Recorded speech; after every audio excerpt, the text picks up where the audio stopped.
Hey everyone, it's Nonnie. I'm going to be setting up my Big Agnes Copper SPUR2 ultralight tent, and I wanted to provide you with some information on it and some dimensions. And after it's set up, I'm going to show you how I treat it with permethrin in order for me to be able to take it hiking and not have to worry about ticks and everything getting on my gear and equipment. Most of you know when I first started hiking, I had an MSR Hubba Hubba tent, and I loved that tent. I thought that tent was the bee's knees. That tent was awesome. That tent is bulletproof, but that tent is also heavy, and I carried it for many hundred miles and decided that that tent, I just couldn't do it anymore, which made me really sad because it is a very durable tent. It's spacious. There's nothing to complain about that tent except for the fact that it weighs a little too much.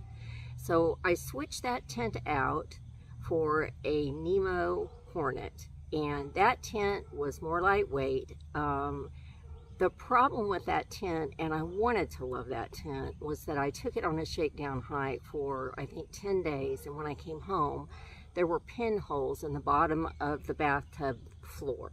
That did not make me very happy, and so I switched to a Big Agnes Copper SPUR2 tent. Some of you may wonder why I get a two-person tent, and the reason why is because I like bringing my gear into my tent with me at night, and there is just not enough room for you to do that when you get a one-person tent.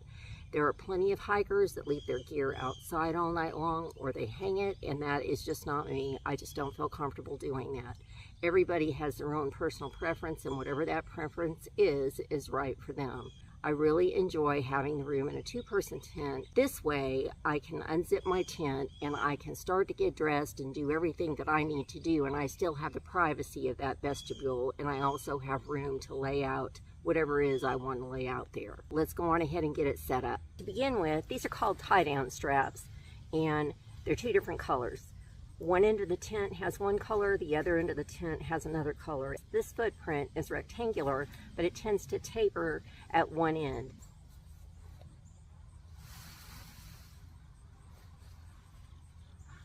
The next thing is, I've got these tent stakes. These are the ones that come with Big Agnes, that come with the tent. These are okay. I'm not crazy about these. What I really like are these MSR groundhog stakes. They come in mini and they come in larger size, and I like the larger size. I think that they're sturdier and they don't bend at the tip whenever you're getting ready to hit them with a rock to get them into the ground. Let's talk about the method of actually setting up your tent and how these stakes are supposed to go in. If this is your tent, your stakes are not supposed to go this way into the ground. They are supposed to go this way into the ground, with the tie lines coming in the little grooves right here. I'll show you more when I'm setting this up. One of the other things I do when I'm setting up a tent is I go from one corner to the opposite corner. I don't do both front corners. I go from one end to that end, then I go to that end and come up front. That provides a mechanism where the ground sheet is more taut as well as the tent.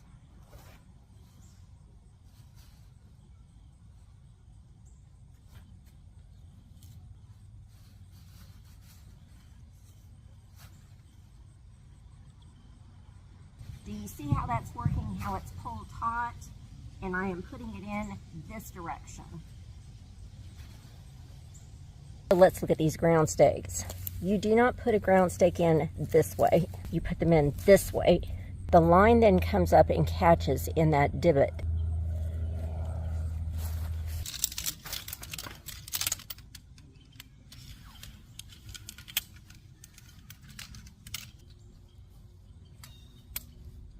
Big Agnes makes this easy. They also color the ends of the poles. If you look, these are gray. They go down on the other end where the gray straps are.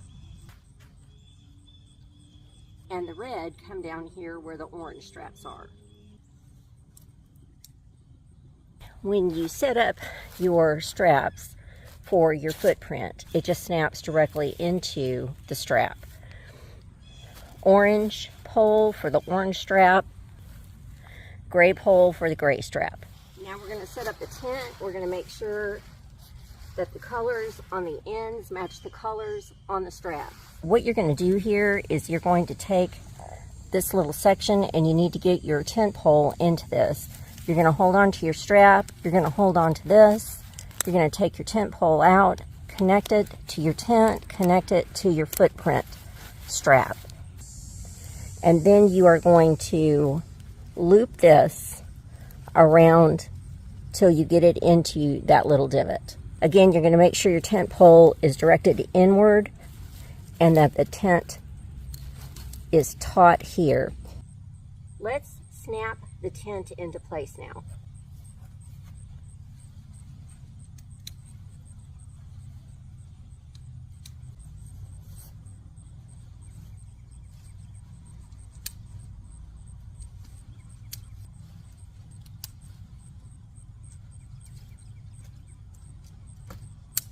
You're going to see that there's an extra snap right here. We have to put up the last pole. In order for it to get the height that it needs and to be taut, you need to insert the last tent pole.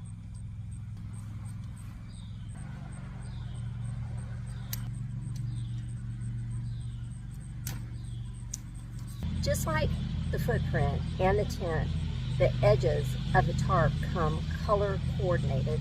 So you put the orange ends on the orange ends, the gray ends on the gray ends.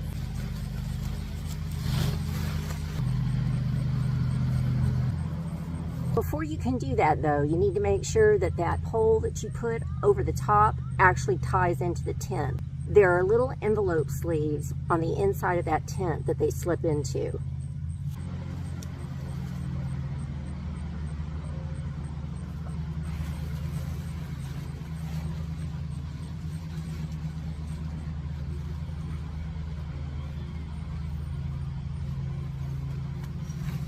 Now we're going to tie down the corners, and I'm going to do a close-up so you can see how these snap into place.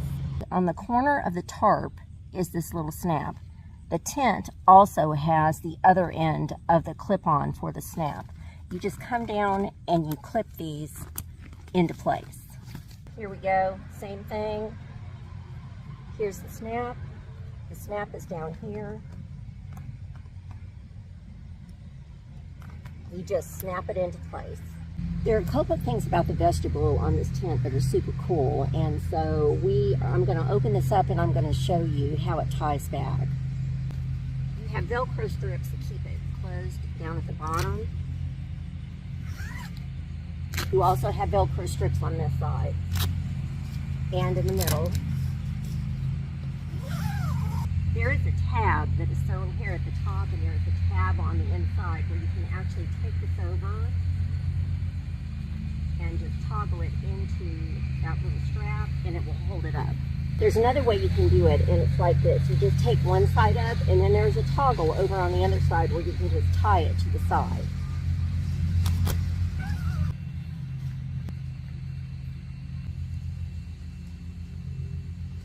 Instead of having it where it goes up top, you can just have it on one side. Let's look at the inside and talk about that for a minute. One of the things you want to look for whenever you are getting ready to set up your tent is you want to look at each corner and you want to make sure that you set it up taut. And this one is.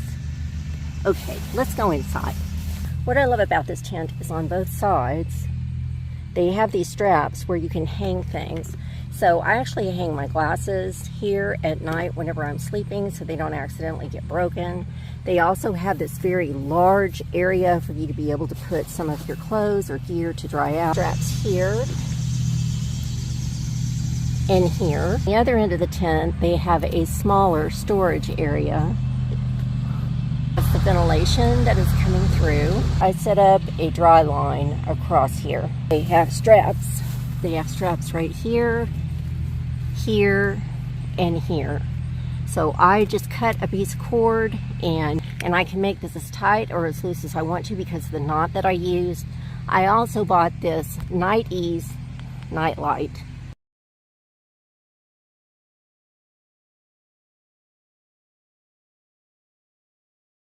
Whenever you get ready to go out of your tent at night and go to the privy or use the restroom outside, if you turn that little light on, if you are in a completely dark area or you are around a lot of other tents and you want to make sure you get back to yours. If you turn that little light on the inside, it's kind of like a beacon to get you back home. Is it necessary? No, that is a piece of luxury gear, but I love it, and it weighs less than a half an ounce.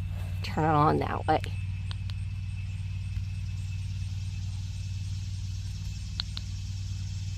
I'm getting ready to go on a shakedown hike, so now that I have my tent set up, I'm going to go on ahead and treat it with permethrin to make sure that, you know, I have it protected against ticks and other things.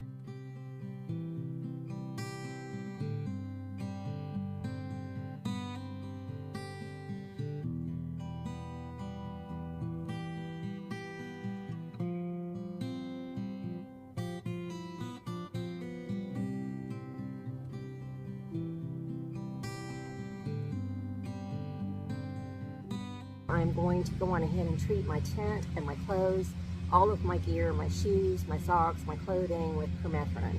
This is the product that I am using, Sawyer's. It is the same company that does Sawyer Squeeze, your water purifying little piece of gear. You're not supposed to breathe this. I'm going to take a little rag with me so I can cover up my nose while I'm doing it, and I'll be right back and we'll be outside.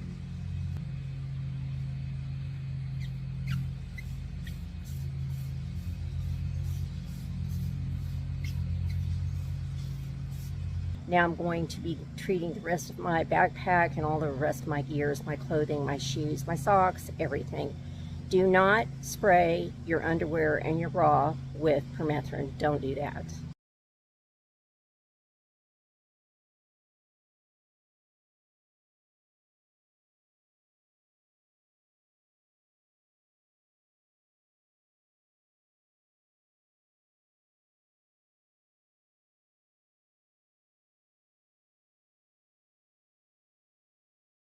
Let's go ahead and try and wrap up about this tent. This is a freestanding tent. It's a 3-season tent. One of the concerns I have about this tent is that I'm going to be hiking on the tail end of winter, and I really need a 4-season tent to keep me warmer. So it's going to be highly questionable whether I can stay warm enough in this tent, but this is the tent I have, and it's the one I'm going to take. Let's talk about the specs on this tent. It's a high volume tent, which means when you sit in the tent and you set up, you have plenty of space overhead and on the sides of you where you can sit up freely and get dressed, undressed, and do what you want to do instead of the top of the tent hitting you. The dimensions are 88 by 52 by 42. So like I told you, it's a triangle, but one end kind of tapers down. It has 29 square feet. The bathtub floor is 20 denier, and the sides going up a bit, the material going up the sides of it that is not mesh is 15 denier. The mesh is also a 15 denier polyester. The outside of the tent, the tarp, has a 1500 waterproof coating, and it's made out of 15 denier ripstop. It comes with 8 6-inch dirt dagger stakes. I actually switched these out for the MSR groundhog stakes. I tend to like those better. I think they're sturdier, and it weighs 2 pounds 10 ounces. Make sure the next morning when you are pulling up your ground stakes that you count them before you go to make sure that you have the same amount that you arrived with. I can't tell you how many campers, backpackers, hikers I have run into that they have either lost their pack of tent stakes or they left part of their tent stakes in a previous campsite. No bueno, people. Whenever you're trying to set up your tent, you need them. I want to share 2 little cleanup items with you. Whenever you pull your stakes out and you have this here, you can either use your other stake to clean it out, or you can use a leaf and you can clean it out that way. That way you are packing clean stakes with you whenever you are packing up your tent.